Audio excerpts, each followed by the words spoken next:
அனைவருக்கும் வணக்கம். இன்னைக்கு பார்த்தீங்கன்னா விஜய் அவர்கள் ஒரு கட்சிக்கு அழகா பெயர் சூட்டு விழா நடத்தியிருக்காப்புல.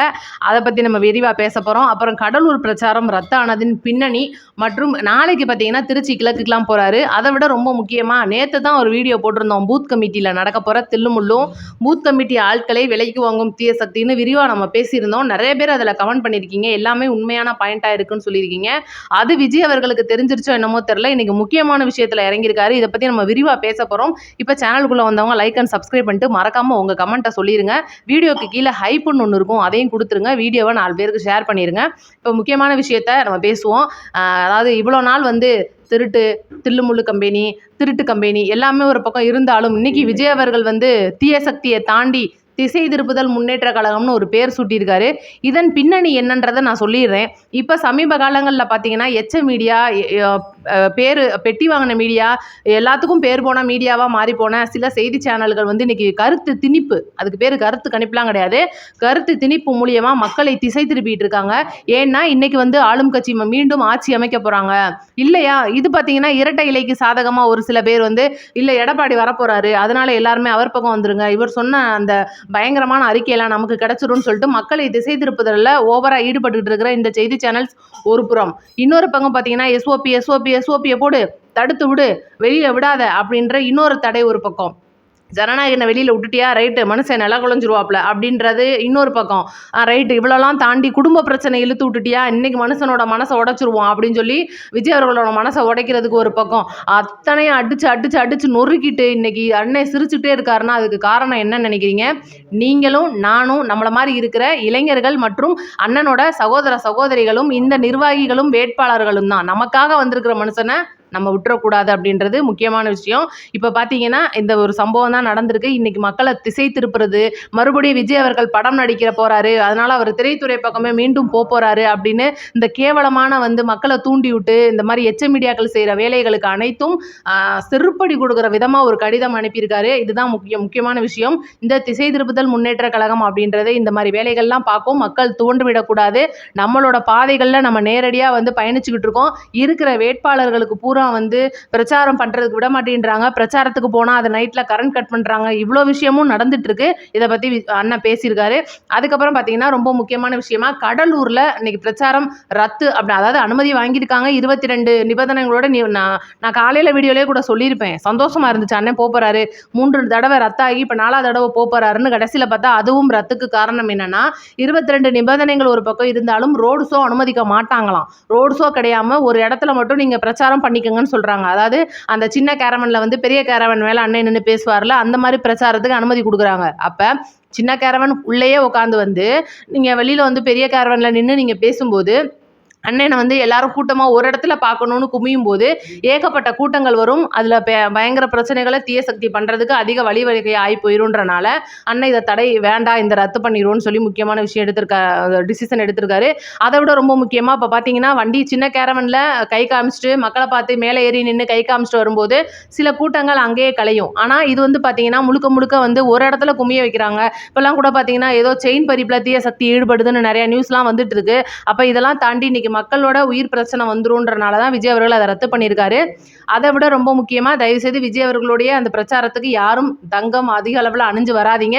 தீய சக்தியில் இருக்கிற சில தீய சக்திக்காரங்க அந்த வேலையெல்லாம் பார்க்குறாங்க, பண்ணிட்டு டிவிக்கு மேலே பழைய தூக்கி போகிறதுக்கு வேலை பார்த்துக்கிட்டு இருக்காங்க. கை குழந்தைங்கள்லாம் எடுத்துகிட்டு வராதிங்க. இது முக்கியமான விஷயம். அடுத்து பார்த்தீங்கன்னா பூத் கமிட்டி விஷயத்துக்கு வருவோம். நான் ஏற்கனவே பூத் கமிட்டி விஷயத்தில் பற்றி நிறையா சொல்லியிருக்கேன். இன்னைக்கு தமிழ்நாட்டில் பொறுத்த வரைக்கும் இந்த தமிழக வெற்றி கழகத்தில் இருக்கிற பூத் கமிட்டி ஆட்கள் இளைஞர்கள் இன்னைக்கு என்னதான் விஜய் அவர்களோட ரசிகர்ல இருந்து தொண்டரா மாறி வந்திருக்கிறவங்க சில பேரா இருந்தா கூட பல பேர் யாரு பழைய கட்சியில இருந்து அந்த கட்சிகளோட தில்லுமுள்ளு பிடிக்காம திருட்டுத்தனம் பிடிக்காம வந்தவங்க நிறைய பேர் இருக்காங்க. அப்ப அந்த மாதிரி வந்தவங்கள்ட்ட பூத் கமிட்டி வேலைகள் கொடுக்க கூடாது அப்படின்றது நம்மளோட கருத்தா சொல்லியிருந்தோம். எல்லாரும் அதை ஓகே பண்ணியிருந்தீங்க. அதுக்கு காரணம் என்னன்னா இதுக்கு முன்னாடி ஒருத்தர் திமுக இருந்திருப்பாரு, அதிமுக இருந்திருப்பாரு, வேற ஒரு கட்சியில இருந்திருப்பாரு. அவர் பூத் கமிட்டி பார்த்திருக்கலாம்.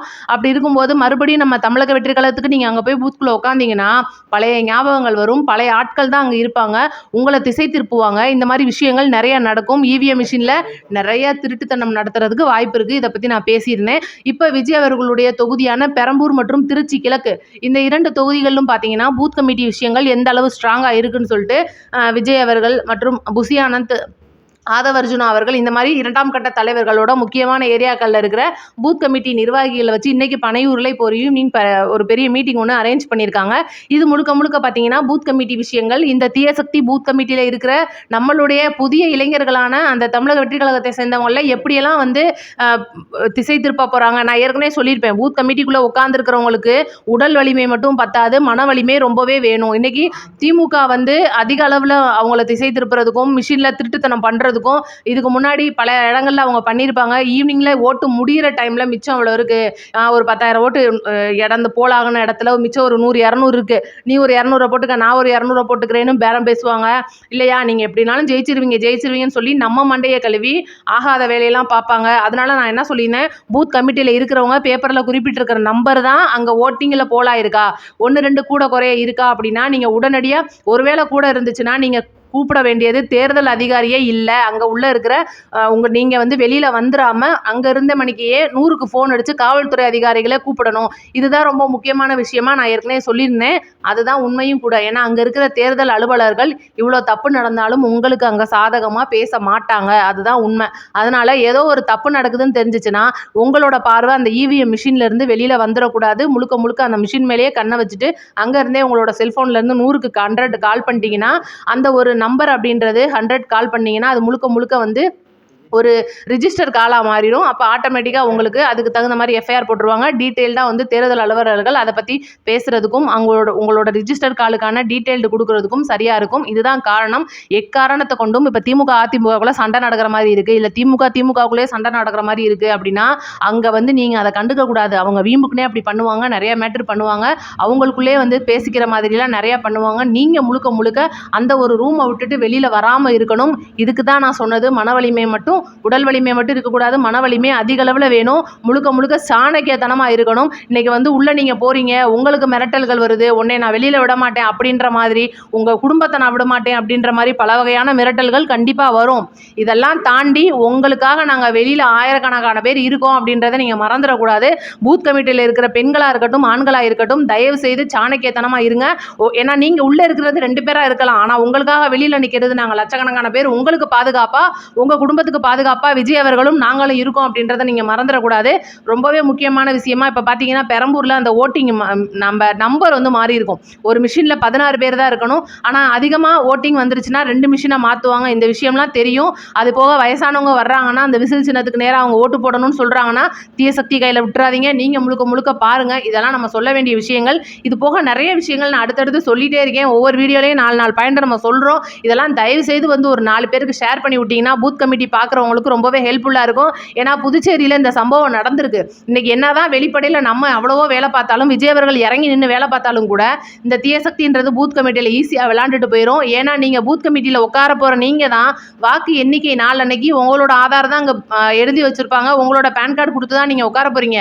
அப்போ ஓட்டிங் அந்த என்ற அன்னைக்கு ஓட்டிங் அந்த வெளியில் வெற்றி அப்படின்றத அறிவிக்க போகிறது உங்களை வச்சு தான் அப்படின்றனால அந்த பேப்பர் தான் பேசும். தயவு செய்து பூத் கமிட்டி ஆள்கள் ரொம்பவே ஜாக்கிரதையாக இருங்க. அண்ணனுக்கு பின்னாடி நீங்கள் தான் முதுகெலும்பாக இருக்கிறீங்க அப்படின்றத மறந்துடாதீங்க. இந்த தீய சக்தி அகற்றுறதுக்கு உங்களால் தான் முடியும். உங்களுக்கு பின்னாடி நாங்கள் இருக்கோம் அப்படின்றத நான் சொல்லிக்கிறேன். நம்ம சேனலை பார்த்தவங்க நிறைய பேருக்கு ஷேர் பண்ணி விட்டுட்டு வீடியோ ஹைப் பண்ணி விட்ருங்க. உங்களோட கமெண்ட்டையும் மறக்காமல் கமெண்ட்டில் சொல்லிட்டு போயிருங்க. நன்றி, வணக்கம். அடுத்த வீடியோவில் பார்ப்போம்.